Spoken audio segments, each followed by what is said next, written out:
Stock market లో చిల్లర వేసి 43,000 కోట్ల రూపాయలు వెనకేసుకుంది జైన్ స్ట్రీట్ కంపెనీ. వీళ్ళు అసలు ఏ విధంగా రిగ్గింగ్ చేశారు, అసలు ఇది ఒక స్కామ్ కాదు అంతకంటే ఎక్కువ అని చెప్తూ ఉన్నారు. సో రిగ్గింగ్ అనేది ఎలా జరిగింది, ప్రజలు ఎలా మోసపోయారు, అట్ ది సేమ్ టైం మరి వేరే వాటిల్లో కనుక ఇప్పుడు పెట్టుబడి పెట్టాలంటే ఆలోచించాల్సిన పరిస్థితి, ఎటువంటి స్కామ్స్ ముందుకు వస్తూ ఉంటాయో అని చెప్పి. సో ఈ డౌట్స్ మనతో క్లారిఫికేషన్ చేయడానికి ఇవాళ మనతో certified financial planner Madhavi Reddy గారు ఉన్నారు. సో వారి మాటల్లోనే మరింత సమాచారం అడిగి తెలుసుకుందాం. హాయ్, హలో, నమస్తే, వెల్కమ్ టు సుమన్ టీవీ. నేను మీ Rajiv Pasupuleti. So let start. So hi ma'am, నమస్తే. నమస్తే అండి ma'am, Jane Street. So stock market లో చిల్లర విసిరేసి 43,000 కోట్ల రూపాయలు వాళ్ళు వెనకేసుకున్నారు అని చెప్పి అంటున్నారు. సో అసలు ఇది ఎలా జరిగింది, ఏంటి మీ మాటలో చెప్పండి. Yes so first of all ఇదేంటంటే it's all about derivatives market లో. అంటే ఎస్పెషల్లీ ట్రేడింగ్ చేస్తే వాళ్ళకైతే బాగా తెలుస్తుందండి. సో ట్రేడింగ్ లో ఎలా అయితే ఈ ఫ్యూచర్స్ అండ్ ఆప్షన్స్, అలానే క్యాష్ మార్కెట్, ఇలా మనకి 3 సెగ్మెంట్స్ ఉంటాయి. ఈ 3 సెగ్మెంట్స్ ని వాళ్ళు ఒక రకంగా రెగ్గింగ్ చేసి వాళ్ళు ఈ విధంగా మ్యానిపులేషన్స్ అనేవి చేస్తూ ఉన్నారండి. సో ఫైనల్ గా సెబీ అయితే తీసుకొచ్చింది మొత్తం డేటా అంతా. ఇది ఇప్పటి నుండి జరుగుతున్నది కాదు, దాదాపుగా ఒక 24 నెలల నుంచి, అంటే ఒక 2 ఇయర్స్ నుంచి వీళ్ళు ఈ విధంగా రిపీటెడ్ గా అదే సేమ్ స్ట్రాటజీని అప్లై చేసి వాళ్ళు ఈ విధంగా మ్యానిపులేట్ చేస్తున్నారు. వీళ్ళు చేసింది ఒకసారి మనం అర్థం చేసుకోవాలి అంటే, ఇది బ్యాంక్ ఇండెక్స్ కి సంబంధించిందండి. బ్యాంక్ ఇండెక్స్ ఏంటంటే ఎక్కువగా ఎక్స్పైరీ డే రోజు బాగా ట్రేడింగ్ చేస్తూ ఉంటారు బ్యాంక్ ఇండెక్స్ లో అందరూ కూడా. సో దీన్ని వీళ్ళు ఏం చేస్తారంటే, ముందు ఒక కొంత అమౌంట్ తీసుకొని వచ్చి, అంటే బ్యాంక్ ఇండెక్స్ అంటే ఏంటంటే అందులో ఒక 10-15 బ్యాంకులు కలిపి ఒక ఇండెక్స్ అంటారండి. సో అందులో అన్ని మేజర్ బ్యాంక్స్ అన్ని ఉంటాయి. సో దాన్ని కలిపి మనకి బ్యాంక్ ఇండెక్స్ అంటాం. సో వీళ్ళు ముందుగా ఏం చేస్తారంటే, ఒక కొంత అమౌంట్ తీసుకొని వచ్చి ఈ బ్యాంకింగ్ స్టాక్స్ ఏవైతే ఉన్నాయో వాటిని బై చేస్తారు. క్యాష్ తీసుకొని వచ్చి ఐసిఐసిఐ, హెచ్డిఎఫ్సి, ఏవైతే మేజర్ ఈ ఇండెక్స్ లో ఉన్న బ్యాంక్స్ తీసుకొని వచ్చి వాళ్ళు బై చేస్తారు. బై చేసిన తర్వాత ఈ నెక్స్ట్ స్టెప్ ఏంటంటే, వీళ్ళు దానికి ఈక్వలెంట్ గా ఏం చేస్తారంటే ఆప్షన్స్, అంటే పుట్ ఆప్షన్స్, అంటే బేరిష్ ట్రెండ్ ని క్రియేట్ చేస్తారు. ఒకవైపు బై చేశారు, బట్ ఇంకొక వైపు ఏం చేస్తారంటే దే ఆర్ బేరిష్ ట్రెండ్ ని, అంటే పుట్ ఆప్షన్స్ ని గానీ ఇంకా అదర్ బేరిష్ కాంట్రాక్ట్స్ ని వాళ్ళు తీసుకుంటారు అనమాట ఈ బ్యాంక్ ఇండెక్స్ లో. తీసుకున్న తర్వాత ఇక లాస్ట్ మినిట్ లో ఏం చేస్తారంటే ఒక్కసారిగా స్టాక్స్ అన్ని డంప్ చేసేస్తారు, అమ్మేస్తారు లాస్ కే. Maybe they might get loss, maybe 600 crores 700 crores ఈ విధంగా వాళ్ళకి లాస్ వచ్చినా, బట్ ఈ పుట్ ఆప్షన్స్ ఏవైతే వాళ్ళు తీసుకున్నారో దాంట్లో హ్యూజ్ ప్రాఫిట్స్ వాళ్ళు గెయిన్ చేస్తూ ఉన్నారండి. సో నార్మల్ ట్రేడర్స్ కి అయితే అసలు ఎందుకు ఈ విధంగా లాస్ట్ మూమెంట్ లో బ్యాంక్ ఇండెక్స్ ఎందుకు ఫాలో అయిందో కూడా అర్థం కాదు.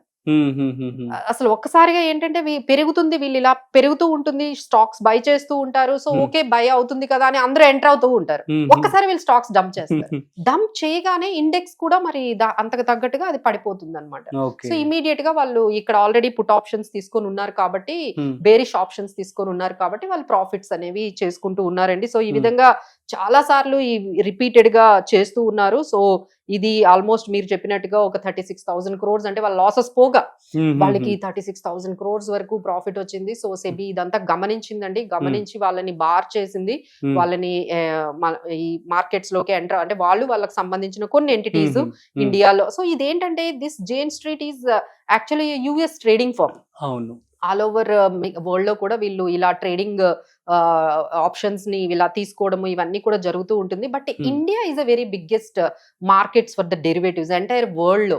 అసలు ఇంత డెరివేటివ్స్ ఎక్కడా ట్రేడింగ్ జరగదండి, ఇండియాలోనే జరుగుతుంది. అంటే మనం క్యాష్ కి డెరివేటివ్స్ కి రెండిటికి, అంటే క్యాష్ లో ఎంత ట్రేడింగ్ జరుగుతుంది, అంటే ఎంత వాల్యూమ్స్ జరుగుతున్నాయి, డెరివేటివ్స్ లో ఎంత ట్రేడింగ్ వాల్యూమ్స్ జరుగుతున్నాయి అని మనం కంపేర్ చేస్తే ఆ రేషియో యుఎస్ లో ఒక 9, మిగతా కంట్రీస్ లో 2 times 3 times జరుగుతాయండి. అంటే క్యాష్ ఒక 100 రూపాయల వాల్యూమ్స్ జరిగితే ట్రేడింగ్ అంటే డెరివేటివ్స్ లో ఒక 200 అట్లా జరుగుతూ ఉంటుంది. ఇక్కడ అలా కాదండి, ఒక్క రూపాయికి 422 times, చాలా ఎక్కువ, చాలా ఎక్కువ అండి. అసలు ట్రేడింగ్ అది వాళ్ళు గమనించారు. ఇక్కడ చాలా రీటైలర్ పార్టిసిపేషన్ ఉంది. ఇండియాలో జరిగినంత ట్రేడింగ్ మీద జరుగుతున్నంత డెరివేటివ్స్ వాల్యూమ్స్ ఎక్కడ ఇండియా, అంటే వరల్డ్ లోనే ఎక్కడ జరగవండి. ఈవెన్ జపాన్ కానీ, మీరు Indonesia, you name it, any country, Germany, US, అన్ని కంట్రీస్ మీరు తీసుకోండి, అసలు ఇంతలాగా డెరివేటివ్స్ లో ట్రేడింగ్ జరగదు, ఇంతలా రీటైల్ పార్టిసిపేషన్ ఉండదు. ఇక్కడ ఏంటంటే రీటైలర్స్ బాగా వచ్చి ట్రేడింగ్ అనేది చేస్తున్నారండి. సో దానివల్ల వీళ్ళు దాన్ని క్యాష్ చేసుకోవడానికి సో వీళ్ళు ఇలా వచ్చారు. But now the question comes, SEBI అయితే వీళ్ళని ఇంతవరకు బార్ చేసింది, బట్ ఇలాంటి వాళ్ళు ఇంకా వస్తారేమో, ఇంకా Already ఇన్ని అసలు ఇప్పుడు పెట్టుబడి జరుగుతున్నారేమో, ఆల్రెడీ జరుగుతున్నాయేమో. ఇలాంటివి జరుగుతున్నాయేమో. సో దీన్ని ఎట్లా మనము Scrutiny చేయాలి. స్క్రూటినీ చేయాలి అనేది Hmm. అందరూ కూడా క్వశ్చన్స్ అనేవి రైజ్ చేస్తున్నారండి. Hmm. సో దీంతో పాటు ఇప్పుడు జియో బ్లాక్ రాక్ కూడా వచ్చేసింది, ఇండియాలోకి వస్తుంది. SEBI వచ్చేసింది. సో approve చేసేసింది. అంటే ఇప్పటికే మనకి ట్రేడింగ్ వాల్యూమ్స్ బాగా పెరిగాయండి. అవును. అంటే చాలా ఒక 4-5 ఇయర్స్ మనం చూసుకుంటే ఎవ్రీ ఇయర్ ఒక 40 మిలియన్ డిమాట్ అకౌంట్స్ ఓపెన్ అవుతూనే ఉన్నాయి, అవును. అవుతూనే ఉన్నాయి. సో ఎస్పెషల్లీ ఎప్పుడైతే డిజిటల్ సావీ అంటే టెక్నికల్ గా ఎవరికైతే ఈ డిజిటల్ గా బాగా యూజ్ చేసిన యూత్ ఎవరైతే ఉన్నారో వాళ్ళందరూ వస్తున్నారు.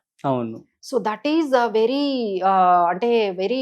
అంటే వర్రీయింగ్ అండి. Hmm. ఎందుకంటే వచ్చిన వాళ్ళందరూ కూడా యంగ్ టర్క్స్ వస్తున్నారు, మొత్తం టెక్నాలజీ తీసుకొని ఆల్గోస్ నేర్చుకొని ఇలా కొంత మనీని తీసుకొని వచ్చి ట్రేడింగ్ లో ఏదో ఒకటి మనం ఈ స్ట్రాటజీస్ ద్వారా సంపాదించుకోవచ్చు Hmm. అని చాలా మంది ఇందులోకి వచ్చేస్తున్నారండి. ఒక అవును. సెకండ్ ఇన్కమ్ లాగా వాళ్ళు చేస్తున్నారు. ప్యాసివ్ లో ఇన్కమ్ లాగా చూస్తున్నారు. కొంతమంది ఫుల్ టైం ఇదే 24 అవర్స్ అసలు ఇదే ట్రేడింగ్ మీదే కూర్చున్న వాళ్ళు కూడా చాలా మంది ఉన్నారు. ఎలా అయినా సంపాదిద్దాము స్ట్రాటజీస్, ఎందుకంటే ఒక 2-3 టైమ్స్ స్ట్రాటజీస్ బాగా వర్కౌట్ అవుతాయండి మీకు కూడా. అవును. కానీ బట్ సమ్ టైమ్స్ ఏమవుతుందంటే అసలు మీరు ఆలోచించలేనట్టుగా ఇలాంటివన్నీ జరిగినప్పుడు so no one can imagine markets ఏ విధంగా వెళ్తాయో అనేది. సో చాలా చాలా కేర్ఫుల్ గా ఉండాలండి. సో ఆల్వేస్ సెబీ కూడా చెప్తోంది ఎప్పటి నుంచో 100 మంది వస్తే 93 మంది లాసెస్ లోనే ఉన్నారు. బా. Hmm. 90% traders are making the losses. Okay. So కొంచెం దూరంగా ఉండండి. నార్మల్ పీపుల్ అందరూ కూడా నార్మల్ ఇన్కమ్ ఉన్న వాళ్ళు అందరూ కూడా కొంచెం రిస్క్ టేకింగ్ ఎబిలిటీ తక్కువ ఉన్న వాళ్ళందరూ కూడా ఈ ట్రేడింగ్ కి దూరంగా ఉండండి అని చెప్తున్నారు. కానీ but still Hmm. There are many people are coming అండి. అంటే ఉన్న వాళ్ళు వెళ్ళిపోతూ ఉన్నారు, కొత్త వాళ్ళు వస్తుంది. ఎంట్రీ తీసుకుంటున్నారు ఈ ట్రేడింగ్ వాటిలో. ఇప్పుడు ఆల్గోస్, మెషిన్ లెర్నింగ్, చాలా కొత్త టెక్నాలజీ Hmm. ట్రేడింగ్ వచ్చేసింది. ఇప్పుడు అంతా కూడా మెషిన్ ట్రేడింగ్ నడుస్తుందండి. NSE లో హ్యూమన్స్ పెట్టే ట్రేడ్స్ కన్నా మెషిన్స్ పెట్టే ట్రేడ్స్ ఎక్కువయ్యాయి. అవునా? Almost 60% trades are happening by the machines. Oh, okay. So మనం ఎలా కంప్లీట్ అంటే అందరూ ఆలోచించుకోవాలండి, మనం ఎలా కంపీట్ చేయగలము. మనకున్న మనీ కానీ ఇప్పుడు వీళ్ళని చూస్తే చూడండి, ఒక్కొక్కసారి వీళ్ళు 10,000 కోట్లు, 5,000 కోట్లు, 6,000 కోట్లు పెట్టేస్తున్నారు మార్కెట్ లో. సో మనం ఒక 1 crore తోనో ఒక 10 lakhs తోనో ఎలా కంపీట్ చేయగలుగుతాం? అండ్ మనం పెట్టుకున్న ఈ స్ట్రాటజీస్ ఇవన్నీ అక్కడ వాళ్ళు తీసుకున్న machine learning algos very very high end algos లో వాళ్ళు చేస్తారు కదండి. So how we can compete? ఒక నార్మల్ ఒక 2-3 స్ట్రాటజీస్ తో ఒక 50,000తోనో, ₹1,00,000తోనో, లేకపోతే 10 లక్షలతోనో ట్రేడింగ్ వచ్చే వాళ్ళు అసలు ఎలా కంపీట్ చేయగలుగుతారు? It is very very impossible అండి. సో బెటర్ అండి to be away from this trading. But markets నుంచి వెళ్ళొద్దండి. బట్ వెల్త్ క్రియేట్ చేయాలి అంటే జస్ట్ కొన్ని స్టాక్స్ మంచివి సెలెక్ట్ చేసుకోండి.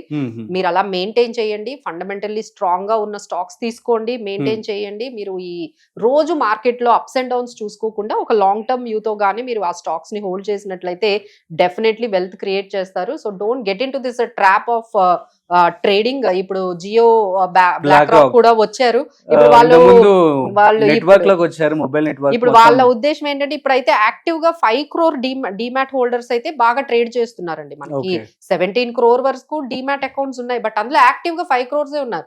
ఇప్పుడు ఈ జియో బ్లాక్ రాక్ వచ్చి ఇంకా చాలా మందిని యాక్టివ్ చేద్దాము, ట్రేడర్స్ అందరినీ మంచి తక్కువ ట్రేడింగ్ చార్జెస్ తో ఏమైనా వాళ్ళు వచ్చి అట్రాక్ట్ చేసి ఇంకా చాలా మందిని ట్రేడింగ్ లోకి తీసుకొద్దామని ఏమైనా అలాంటివి ఉంటే please don't get into these kind of traps అండి. సో మీకు తెలియకుండా చాలా చాలా ఇలాంటివి మనకి తెలియకుండా ఏంటంటే this is like we're fighting with unknown.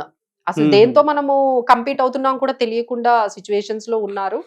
So trading వైపుకి అయితే వెళ్ళకండి. Better you be as an good investor and you can create the wealth అండి. Okay, fine ma'am, thank you so much. So చాలా మంచి విషయాలు అయితే మీరు చెప్పడం జరిగింది. సో గైస్, ఇది ఇలాంటి స్కామ్స్ అనేవి మార్కెట్లో జరుగుతూ ఉన్నాయి. సో ఎప్పటికప్పుడు మీరు ఆచి తూచి, సో ఎవరైతే సర్టిఫైడ్ ఫైనాన్షియల్ ప్లాన్ ఉన్నారో వారితో మాట్లాడుకొని మాత్రమే మీరు ఇన్వెస్ట్మెంట్ చేసుకుంటే మంచిది. సో మీకు కనుక ఏమైనా డౌట్స్ ఉంటే సో కింద స్క్రోల్ అవుతున్నటువంటి నెంబర్కి మీరు కాల్ చేసి మాధవి రెడ్డి గారితో మీరు అపాయింట్మెంట్ బుక్ చేసుకుని మాట్లాడుకోవచ్చు. సో మీ డౌట్స్ కూడా క్లారిఫికేషన్ చేయడం జరుగుతుంది. That's it. మరొక ఇంట్రెస్టింగ్ కాంటెంట్ తో మళ్ళీ కలుద్దాం. అంతవరకు చూస్తూనే ఉండండి Suman TV. This is Rajiv signing off. Video నచ్చినట్లయితే like, share and subscribe. Thanks for watching.